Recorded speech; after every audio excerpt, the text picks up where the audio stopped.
everyone. Welcome to this episode of Entrepreneur Showcase Series brought to you by Patranya Media LLC and Parkway Media Partners. I'm your host, Patranya Poonswan, and in the studio with me today is Joel Just. He is the president and CEO of Camco, Homeowners Association Management, based right here in Las Vegas. Thank you so much for being here with us today. My pleasure. So, Joel, tell us a little bit about, we're showcasing people leading different kinds of company. People hear Homeowner Association, HOA. Immediately, oh my God, okay, stay away, right? But you're very proud of what you do at Camco. So talk to me a little bit about Camco. If people have never heard of this company, what do you do? So Camco manages homeowners associations. We are their legal advisor. I mean, we're not attorneys, but we make sure they're doing things per the NRS code. We do all their financials. We make sure that their income's booked properly. Everything's in line. Everything's in line. Yeah. And then we are kind of like a coach, right? So depending on the association, if it's got pools, we deal with the pool vendors. We deal with the landscape people. We're the people that put all of the people in place that makes a homeowners association, a neighborhood, live up to its fullest potential. So it sounds like, you're kind of the lifeline of a lot of things that homeowner associations basically have to do on a daily basis. Yes. Okay. So literally from making sure the weeds are pulled, signage is up, lights are on, carriage lights are on, tennis courts are good, pools are clean, all of that. That's really interesting because living here in Nevada, it becomes kind of embedded. HOAs, you hear that. That's just part of people who live in different communities. They feel like it's just there, whether or not they want it, but the fact that, like any company, it needs the engine to run. And it sounds like that's what Camco does, right? Correct. Yeah. Correct. So talk to us a little bit about your background, being part of this. What we do with this show is not only talking about the business, but kind of the people behind the business and how you come to be, right? So this hasn't always been your life's passion, or has it? No one goes to college and or as a kid thinks, well, I really want to be a community manager, right? Right. No one does that. No, it's my track is different. I'm an electrical engineer. Wow. I've always been Very in high different. tech. Yeah. Managed businesses with Intel, Microsoft globally. I have a patent for an artificial larynx, which my wife and I had the medical company running for a long time. Wow. Back in the recession of 2008, I sent out an email to all my old buddies. I was laid off with an energy conservation company out of Seattle, and that's like recession time. Yeah, recession times. Yeah, everybody was shutting down, and Right. a buddy of mine, an old high school friend of mine, reached out and said, "Hey, I'm looking for somebody who can deploy a national sales force." And so I go, okay, I've done that for companies like Texas Instruments, Philips, the Dutch company.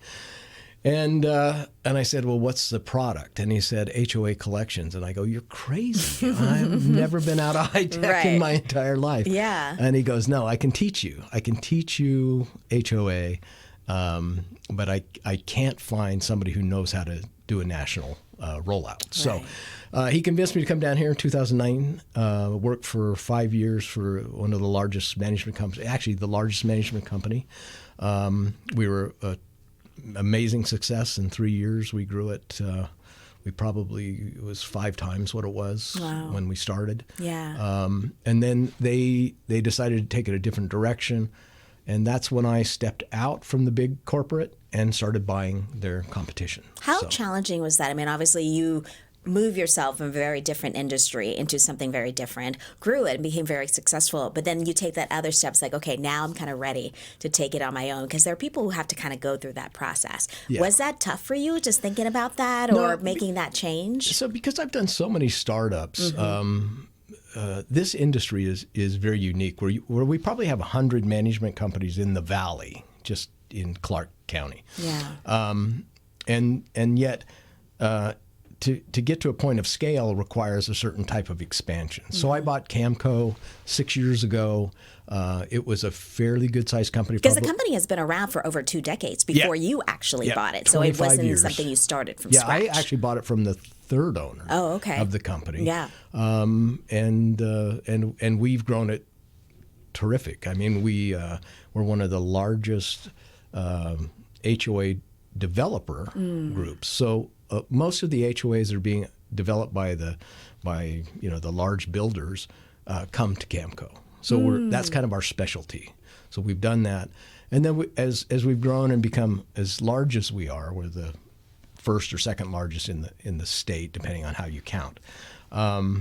We were able to provide all the financials, everything that a large company can do, but we're all local here. All decisions are made here in Las Vegas. And I think there is something special about that, especially, an industry like HOAs, where you feel like if people have issues, and that's when you hear from people when they have issues, they want to make sure they get to the people who can help them solve them right away. And for you being here locally, I think that is really a real advantage, right? Well, and we make ourselves available. I'll talk to the angry homeowner. When they want to talk to the boss's boss, they get to me. Yeah. And I'm willing to engage them, talk to them. What's their problem? It's typically they wanted to paint their house purple, and it's not on the color palette. Yeah. Or when they do the yard a different way, or add something to their house, or they're just mad they got caught. Right? They left the garbage cans out, so they're mad they got caught. Mm-hmm.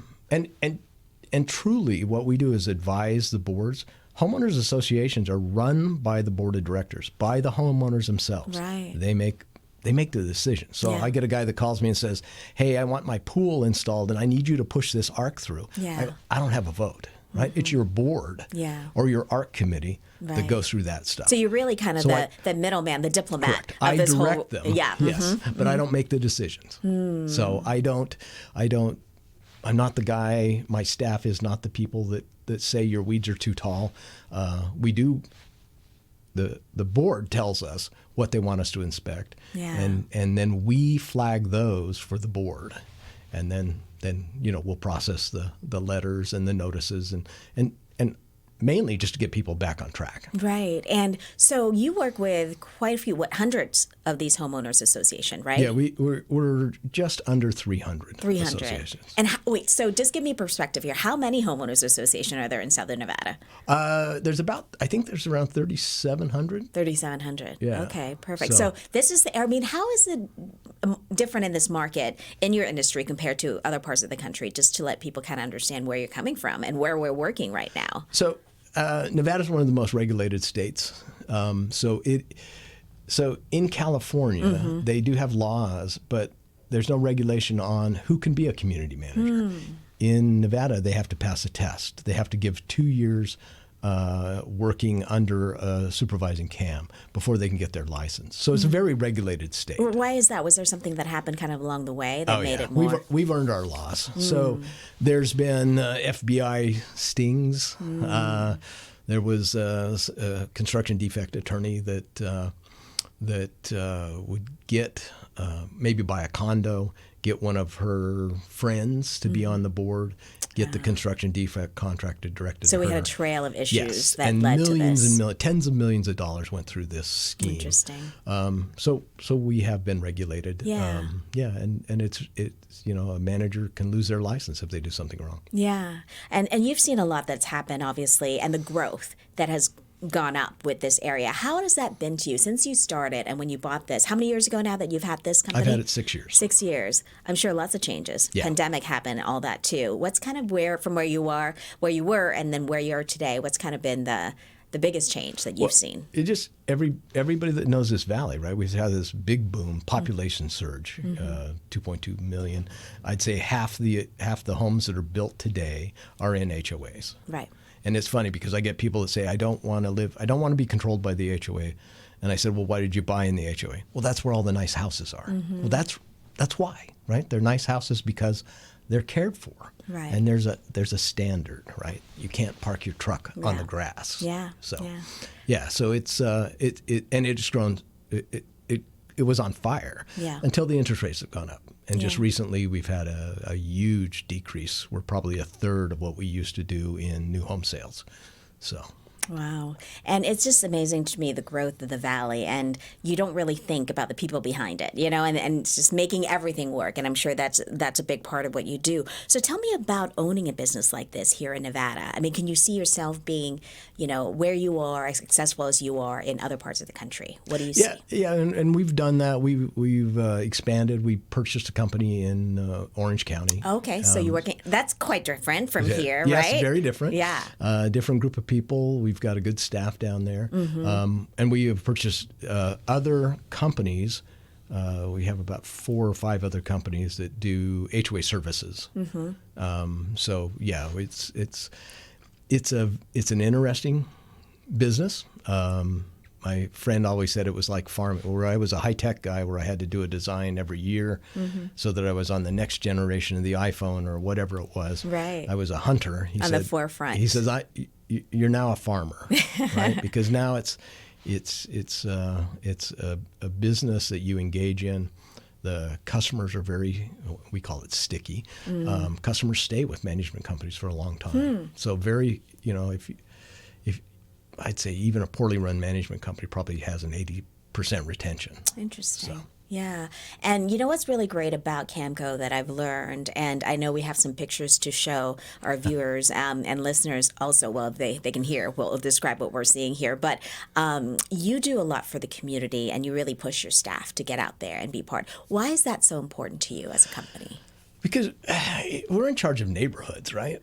We are those people that deal with what happens, in the park on Saturday. We're the people that deal, when COVID shut down, we were considered critical. We didn't have to shut down our offices. My people remained employed. Yeah.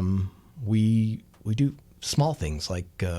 I see you with the Girl Scouts here. Yeah, the Girl Scouts. We had a Girl Scout cookie drive. Yeah. And then we had so people can buy the cookies for themselves. And if you're trying to watch your weight like me, I buy them and then we donate them. Yeah. So that picture that you saw is we were donating it to a senior citizen home. Oh, that's great.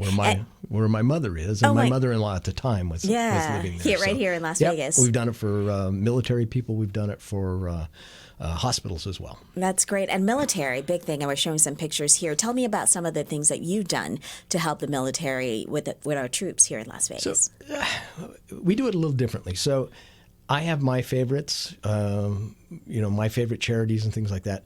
But it's not just for me, it's for all my employees. So every one of my employees has the opportunity to say, this is a charity that's near and dear to us. So we had a woman that had multiple sclerosis. So we made that one of our charities, right? You see there's dance clubs. I've done hockey the dance troops and things like that. So it's not just about what I do, it's about what all of the employees want. So we do simple things like the cookie drive. We sell casual dress for a month. It costs you $60, and the money goes to a charity. So if you don't want to wear your business and you want to wear jeans and tennis shoes, I'll let you do that. We do it 3-4 times a year. Yeah. And you can buy your casual dress if you want to wear jeans, and all of the money goes to a charity, and it's a charity picked by our staff. So breast cancer awareness, all that kind of stuff. And I think that makes it special, right? When people come to work, they want to know that they show up for work, but also, just to help and be something that's passionate and personal for them. Yeah. Little things like Construction for Cancer, the Builders Association, Southern Nevada Home Builders. We've been a member there for years. Yeah, and the American years. Cancer Society. You were one with the real men wear pink, pink, right? Real men wear pink, yes. And I'm not traditionally a pink guy, but I've learned to appreciate it better. But we was one of the top fundraisers, and it just feels good, right? Feels good to. And especially in the business that you're in, really, it's the people business, right? I mean, deep down, you deal with individuals who want to feel at home here in Las Vegas and want to be happy in their homes and not have to worry about different things. And when they get to know the people who behind the scene who can help them kind of, live their best life, I think that's, if you think of it in the best possible way, this is really, you're helping people every day. Correct. Yeah. It's great.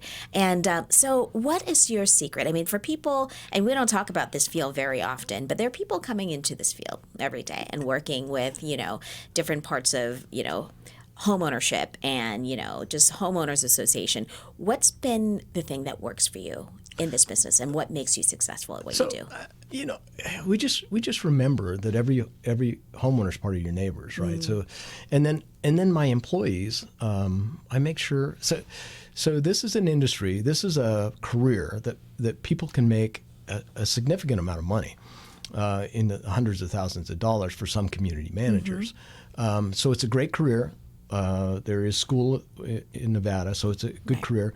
It's dominated by women, and I'm not sure why that is. Interesting. I did not know that. But we probably have 80% of our community managers are women, and that's not just with my company. That's throughout the industry. Why do you, it just happens to be the trend, or I think there's something about the people who get in this industry like to help other people. They have to be very organized because they'll maybe handle 6-8 communities. So you've got a lot to juggle. Interesting. So it's the organizational skills, the fact that they're caring and want to make things better. That maternal instinct. Yes, I think that's part of it. Yeah. And again, it doesn't require 4 years of college, and it's a good career. We also remember that all our employees have families. So, if we've got a day off of school, and my office will be running with kids. Yeah. Right. We allow them to come in. If they need to work from home, we can allow that. So we're very flexible with the family life, and we understand that not every hour is your job hour. Yeah. So what's next for this industry? Do you see it still changing as you move forward? Yeah. So what we see is it's a very low bar of entry into the marketplace. So.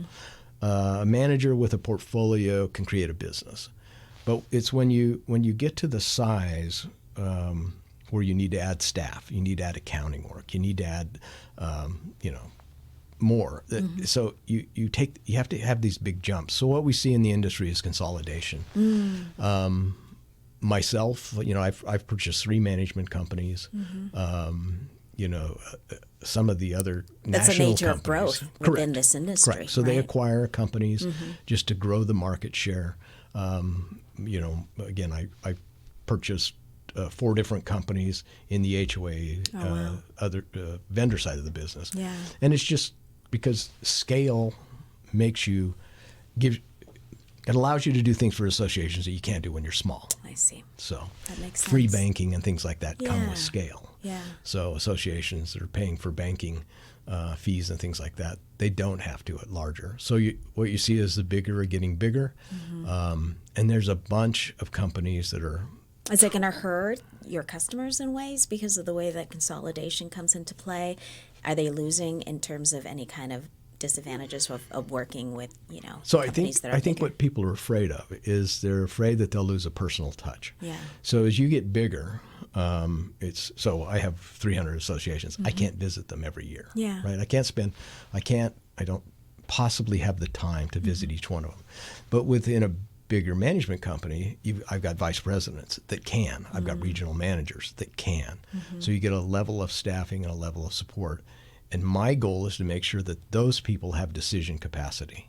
So they don't have to run to me, because if every decision has to come through me, nothing gets done. Yeah. So empower the people to run it as if it's their own business. Yeah. And then so there's, to the consumer, I don't think you lose anything by going with a big company. So what do you want to tell your clients or potential clients, people who eventually may be working with you, that Camco is the place that they should think about when they consider doing something like this? I say, if you probably talk to every CEO, they say that they're the place. I believe Camco's a place. I think again, we haven't gotten to be one of the largest in the industry without cause. Right. So I think we do a very good job. But often you have HOA boards that just, for some reason, have a disagreement. And matching managers to HOA boards is a key to success. Right, finding the right people. Right, and you match their drive, the way they go to market. So you can't have a very strong board and have a weak manager. They'll just get run over. Right. So you have to match them, personalities and forcefulness actually within the managers. So Well, really digging deep down to the HOA world. I'm learning so much that I wouldn't think I would be today. So any last word, anything you want to say, Joel, just about the future of your business and what you see and envision for Camco here? No, I think because right now, as we're talking today, the builder market has really dropped, right? So the new home sales have dropped. The subdivisions that were popping up literally every week are slowing down. So right now it's a matter of making sure that your current customers are happy. There's always a little transition. We've got a good organic sales team that goes out and engages. We have an onboarding manager that helps. So these are things that a small company can't do. They can't give supervision when a new HOA comes in. So I think we'll just continue on the same path. There will be consolidation. So, we may buy, we may merge. That's just the nature of the business. Yeah. But, I think it's obvious from, what we're talking about here. You obviously know what you're doing, but at the same time, you do care about the community. And I think that's a good combination that you put forth here in Camco so far. I'm very proud when I drive through our communities and I can see that it's gotten better over the years that we've managed it. So. That's great. That's all we can ask for. Yep. Well, Joel Just, thank you so much. You're the president and CEO of Camco, Homeowners Association Management right here in Las Vegas, Nevada. Thank you so much for being with us today. It's a pleasure. Thank you for having me. Thank you, Joel. And thank you so much for watching and listening to this episode of Entrepreneur Showcase Series. And we'll see you again next time.